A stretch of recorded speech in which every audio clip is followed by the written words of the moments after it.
structure nearby. We do have confirmed one fatality, but no other injuries to any civilians or firefighters at this time. All local and federal partners have been notified. We have the FAA as well as NTSB en route to this location. How long could it be before we get more details? I know NTSB and FAA will go through this with a fine-tooth comb. What are we looking at here?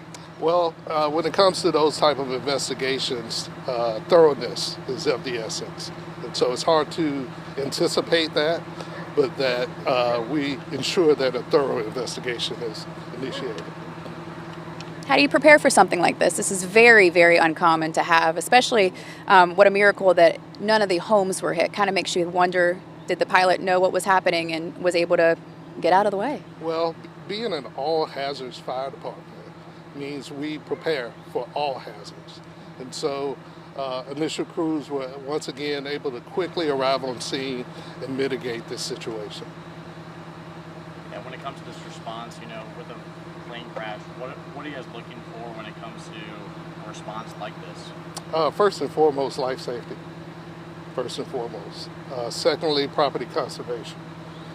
Ensuring that a situation such as this does not involve neighboring structures. So not only do we concentrate on mitigation, we also concentrate on defense in terms of other structures. How lucky were neighbors around that, they didn't hit another house, didn't take another life? Very lucky.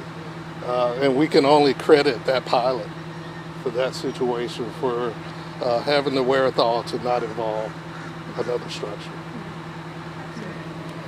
And how long are we looking at the road being closed for, and is Daniel Field still operational at this time? I would assume that those will be closed until the investigation is complete, until everything is taken into consideration, the plane is removed, and so forth. Stepping out of your professional realm here for a second and just speaking from a person to person, this is a quiet neighborhood. This doesn't happen. People are shook. What are you thinking as you walked to this scene? This is not something that you would ever probably have thought you would walk into this morning. Well, first and foremost, our thoughts and prayers go out to the family and those affected, first and foremost.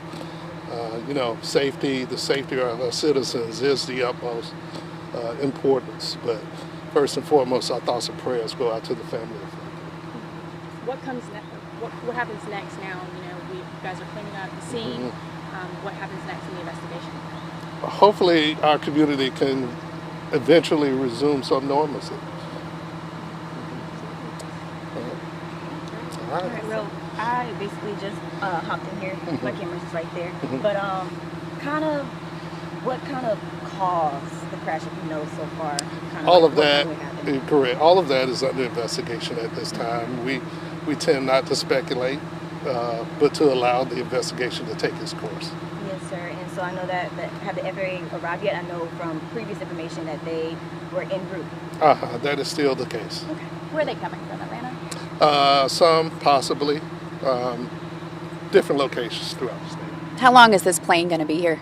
Until the investigation is complete. Days, weeks? I'm hesitant not to speak for our federal partners, but once they complete their investigation, I'm sure a part of that is the removal of this airport. Thank you, guys. Thank you. Thank you all for coming. Thank you.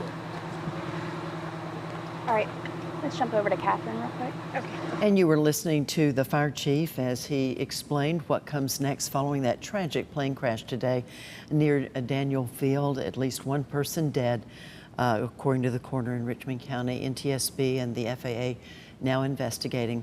Be sure and stay tuned to WJBF News Channel 6 throughout the morning and join us today at noon for the latest. Until then, I'm Mary Morrison. Have a good morning.